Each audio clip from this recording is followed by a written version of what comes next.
Okay, we're going to show you how to open up the 5000 CVP and how to replace the solenoid valve on it. So the first thing we're going to want to do is we're going to have to take off the housing to get access to all the internals here. And you also want to remove these fill caps here. So these just simply turn, you just spin them and pull them off. You do want to note which side they're on.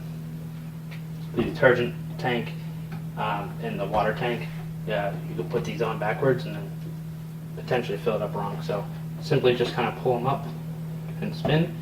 They just thread on.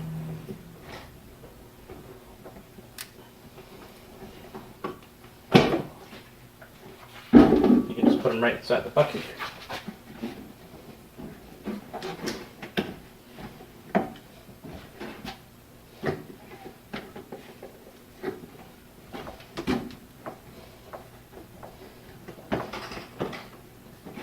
So it just takes a little bit of finesse on there, and then you got to take them off here.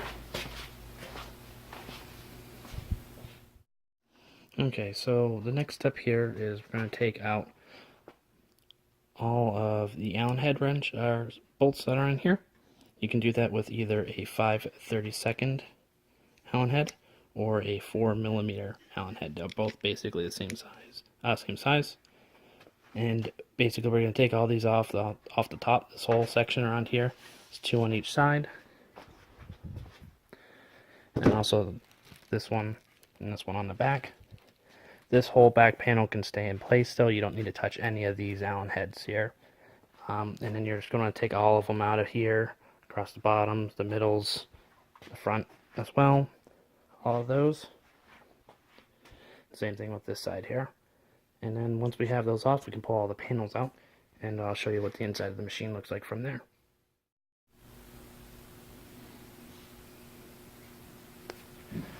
Alright, so we got rid of all the screws or the bolts that were on here, removed them all. So what we're going to do is take the top cover off and then take off the side pieces here. So kind of want to support it because they're all kind of sandwiched in. So when you take the top out, you can just grab the inside here. Just pull it out. Pull it out. If when you're taking it out on this side, there's 2 screws in the middle here. They attach to the bar that goes right here. So one side has 1, which is this side. The other side has 2. If you leave those 2 in, you pull this whole piece out together.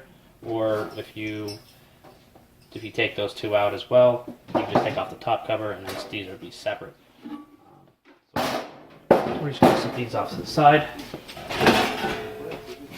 We're going to get access to all the internals here. I'll show you where the solenoid valve is. Alright, so the solenoid valve is located on the side here. It's actually this piece right here, this brass piece, along with this black piece here and this black piece here. So we're going to have to remove this from the machine, and we're going to have to replace that. Either one or 2 of these would be faulty.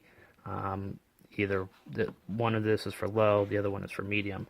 So you could have both of them are bad, but basically something here isn't working, so we're going to replace the whole piece. Alright, so now we're going to get access to the solenoid valve here.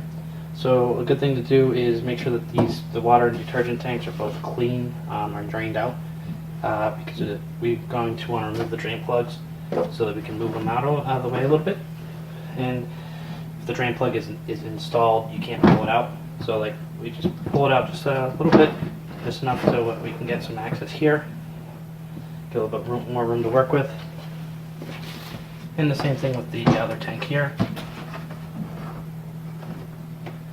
Let's just kind of wiggle it a little bit.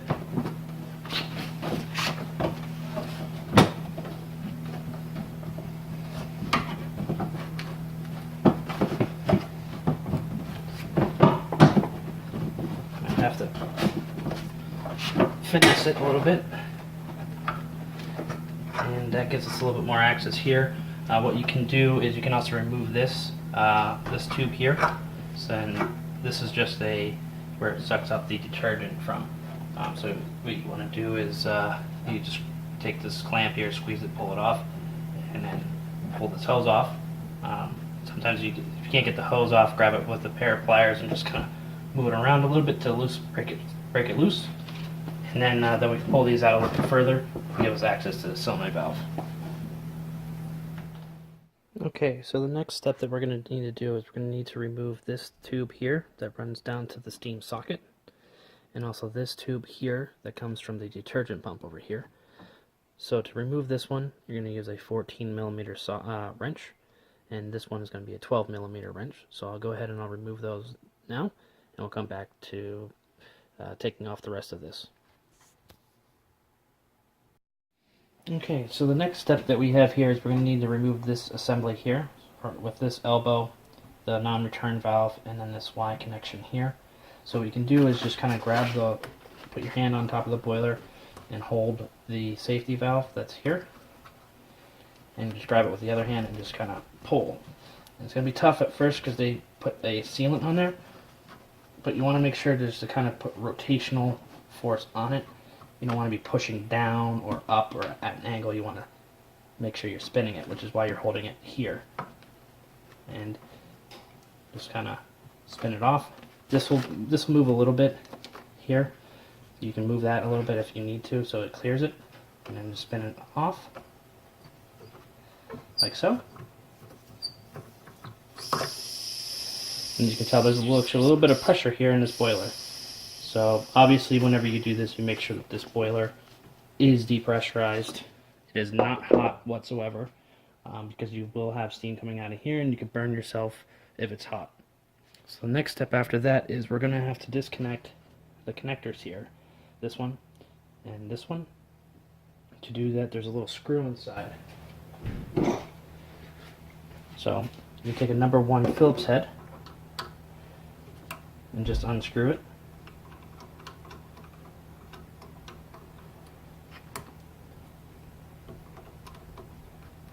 And just pull it up. And make sure not to lose any of these parts. You don't want to lose the screw or this little gasket piece here. So the screw, actually, I don't think that comes out. Yeah, that won't come out of there, but this will. So make sure to place that off to the side somewhere. And also, you want to make sure to note which one is which. So when once you get this top one off, we can do the same thing here and kind of spin. Yeah, that one's stuck on there. Might have to get a wrench onto that one. But on the other side of here, there's actually writing of which ones are which. So there's an arrow that points which way the steam goes. So the arrow points this way. And there'll be a number 1 or a number 2 on these to let you know which one is which. One is for medium, one is for low. So if you don't connect these back to the right ones, basically the hose settings won't work properly. It'll say low and be actually medium, and vice versa. Okay. Alright, so this one's on there pretty hard because of the sealant that they use. So what we're going to do is we're actually going to take these off. The black boxes, these are the actual actuators for the solenoid. So to do that, use a 13mm wrench or a socket, and you just loosen up the pieces here until you can freely move them.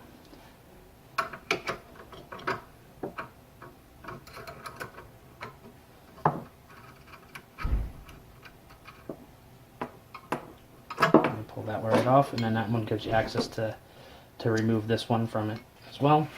So we're going to do that before we forget about it.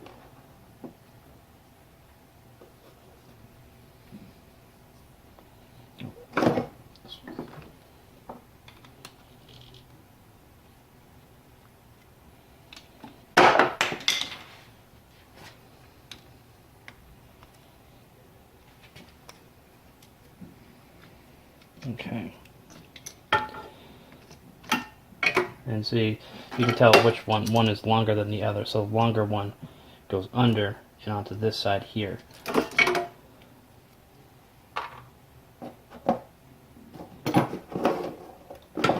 let's take off this other one. Same way. That one's a little bit easier because there's no pressure on it from the wiring. And just pull that off as well. those off to the side. You won't be needing these actuators anymore. The new solenoid valve will come with them. Sometimes this is the actual problem, so we recommend replacing the whole piece at the same time.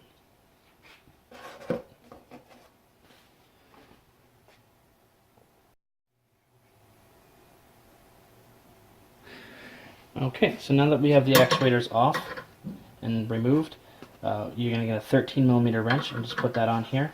And again, you're going to want to make sure you're just applying rotational force here. You don't want to damage the bung that this all connects to on the boiler. So again, you can grab it, put your hand here, just kind of stabilize it. Just push pressure in a rotational force.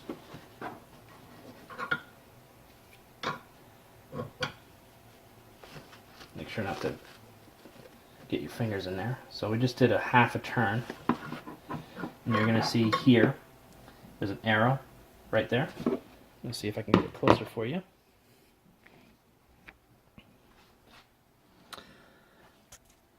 So you can see that there's an arrow. So let me focus there. And you can see number 2 and number 1. So number 1 is actually on this side when you started.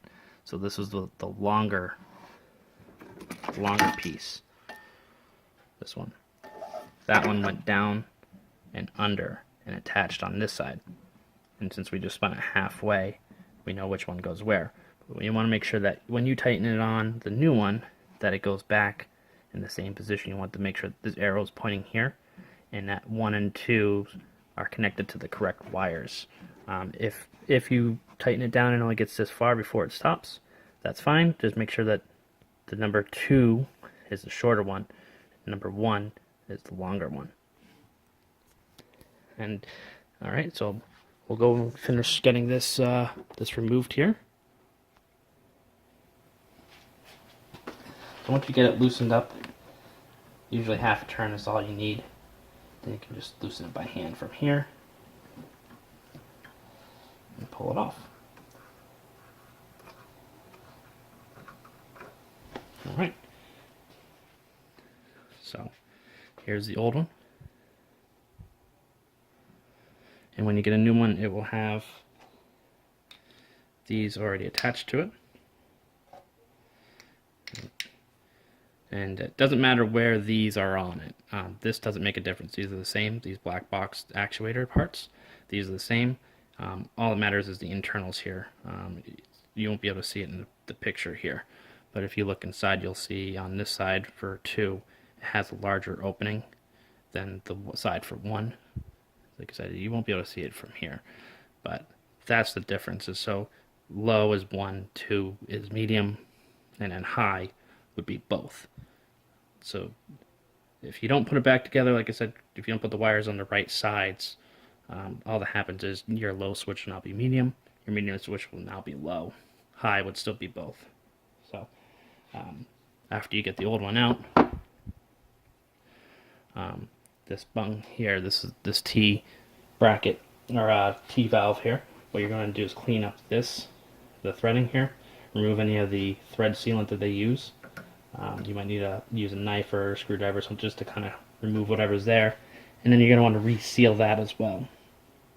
Same thing with any part that's threaded, like this part that we removed earlier. So you can see there's the thread sealer that they use is this black red stuff. Since you didn't remove these, you don't need to touch those.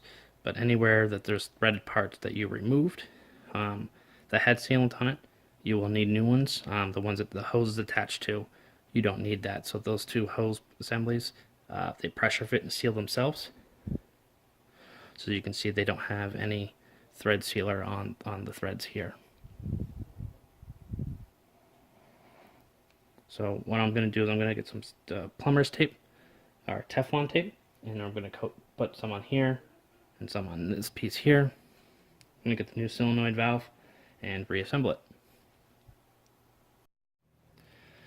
Okay, so we have a new solenoid valve here and an old one that we just took out of the machine.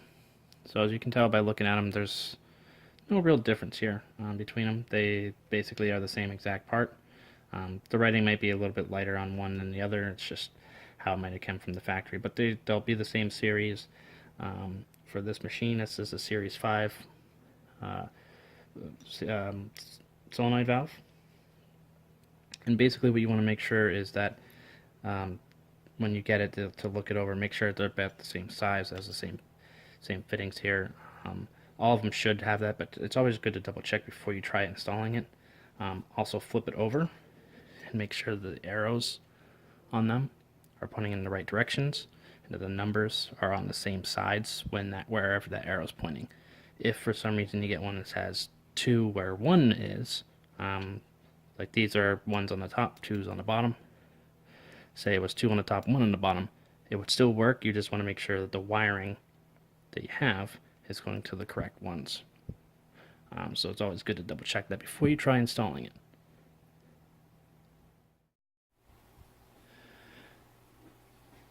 Okay, so I have this cleaned up, and I put some more Teflon tape on here. You can use any kind of rail thread sealer. We use plumber's tape. It just makes it a little bit easier, but make sure whatever you're using, it can handle high temperatures. So plumber's tape is usually fine. They have a liquid thread sealer that is usually fine as well. I wouldn't go with like a Loctite, which is a red or a blue thread sealer. Those don't tend to work very well. And if you ever have to replace it, especially with the red one, it's very, very difficult to replace. So we have the new solenoid valve. What we're going to do is, to make it easier, just remove the nuts on either end. And like I said, these black actuator boxes, these don't matter which side they go on. And remove this one too. It just makes it easier to install it back into the machine. So when you install it, you want to make sure to find where the arrow is pointing. So on this, when I look at it here, you're going to see the arrow points this way. So that's where the steam is going to come from, here on the boiler side, and go through it and come out. So when we install it, we want the arrow pointing away from the boiler. So what we want to do is we want to just thread this back on. Just do it by hand. Sometimes it takes a little bit to get started.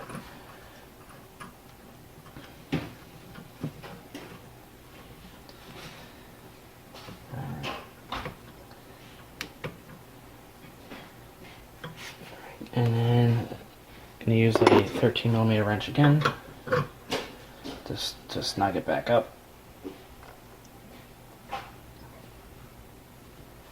Alright, and as you can see here, as when we removed it, the arrow's on the bottom here.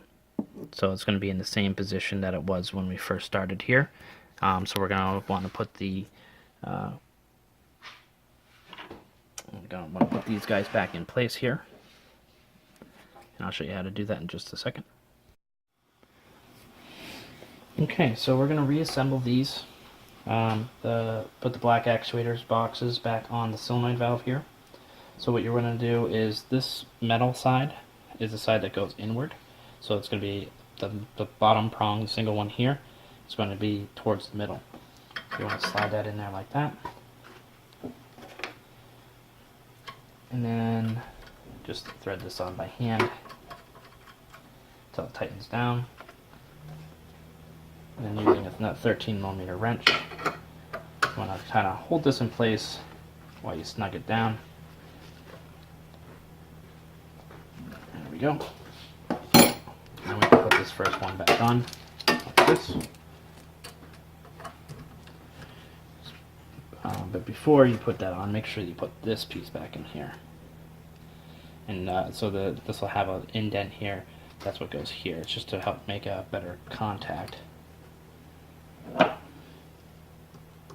And just screw it back into place.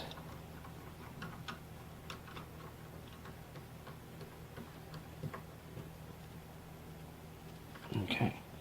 Now for the bottom one, it's going to be a little bit more difficult to get the screw in there. But what you can do, now that this longer one is on this side, just attach it here before we put it in.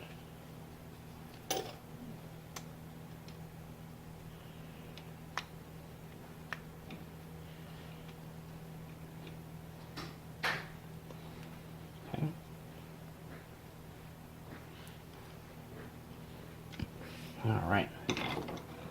And then the same thing, just slide that in. Put this nut back on here. And use a 13mm wrench to snug it back up.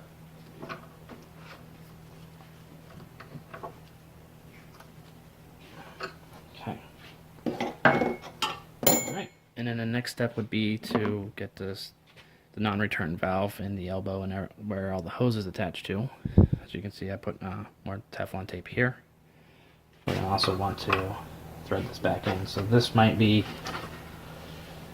have to move that a little bit. So we can get this threaded and started. So this will be, you have to hold it just right to get it threaded in there. But once it starts moving, should be doing fine. Just slide this over a little bit here.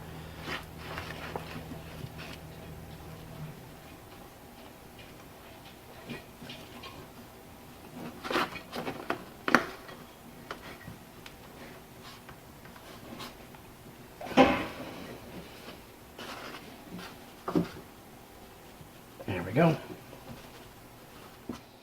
Alright, then the next step here would be to reattach these hoses. So the smaller one goes on the top here, and you just kind of force it in place and then just tighten it by hand until it gets snug. And the same thing with this one.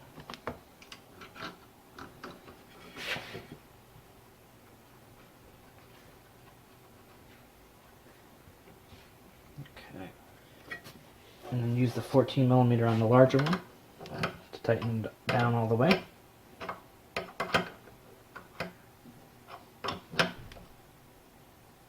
Okay.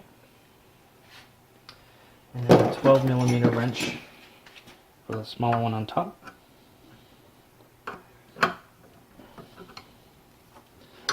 This one's fighting me a little bit here. It looks like it's trying to unspin itself when I'm tightening it down. So we're just going to put my hand on there to snug it. Alright. Now it's been reassembled. Okay. So there, just make sure everything's nice and snug, nothing's loose. Double check your work, make sure that everything looks good. Make sure that this is connected, these hoses are connected.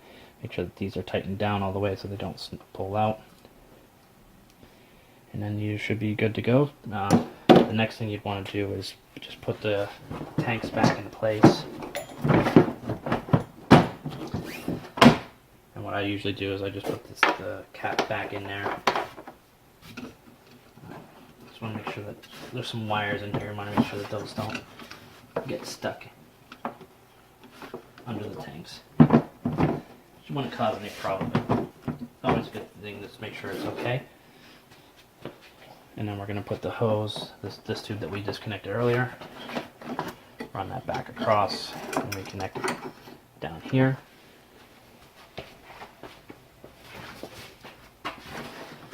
I'm just going to slide that back onto the prong there.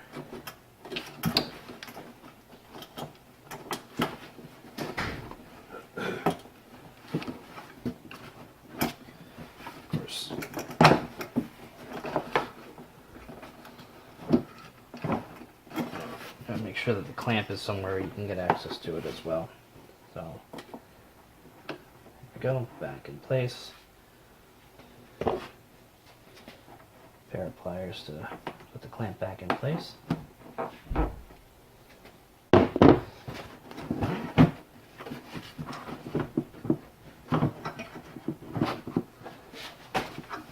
then this one was a little bit more of a hassle to get, so we just finesse it back into place. The drain plugs back in here.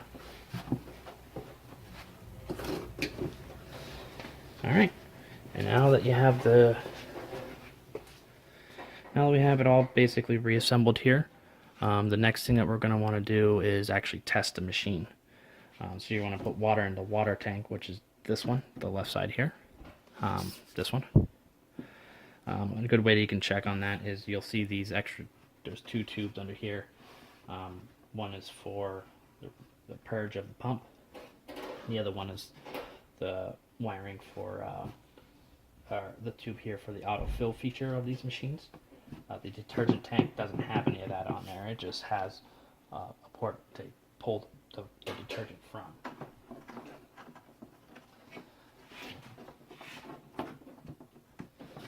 So that's the next step there, is just to simply add some water to it, turn it on, make sure it heats up and gets up to operating temperature, and check for any leaks here or here, any other parts that you put Teflon tape on. Make sure that it's not leaking anywhere there, and also make sure that both your steam settings work on the low and the medium settings. So make sure low is low and medium is medium. If they're messed up, you're gonna have to replace or switch these over. So you might be able to easily just remove the nut on the end here and swap the whole housings, but you're gonna want to make sure to let the machine cool down before doing that.